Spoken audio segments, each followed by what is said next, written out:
पिंपरी चिंचवडमध्ये आत्महत्यांचं सत्र सुरूच. अवघ्या 11 वर्षाच्या मुलीची आत्महत्या. वांद्र्यात जर्मन महिलेवर बलात्कार करणारा आरोपी 36 तासांनंतरही फरार.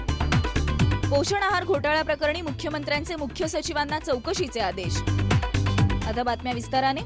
पिंपरी चिंचवडमधलं आत्महत्यांचं सत्र काही केल्या संपत नाहीये. 11 वर्षीय मुलीनं वडील टीव्ही पाहण्यावरून रागवतात म्हणून आत्महत्या केली आहे. सोनम चौधरी असं या मुलीचं नाव आहे. गेल्या 8 दिवसातली शहरातील 15वी आत्महत्या आहे. पिंपरीतल्या यशवंतराव रुग्णालयातून बाळ चोरी प्रकरणी पोलिसांना अजूनही यश आलेलं नाहीये. बाळ चोरून नेणारी महिला सीसीटीव्ही फुटेजमध्ये दिसतीये, पण त्या महिलेसह बाळाचा थांगपत्ता मात्र लागलेला नाहीये.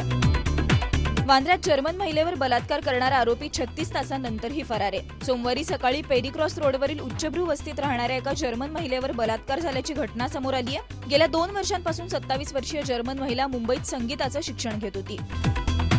मुलुंड परिसरात बिबट्याने केलेल्या हल्ल्यात एका जणाचा मृत्यू झालाय. जंगलाच्या शेजारील भाग खिंडीपाडा या ठिकाणी ही घटना घडली आहे. त्या ठिकाणी सोमवारी दुपारच्या सुमारास एका व्यक्तीचा मृतदेह आढळलाय.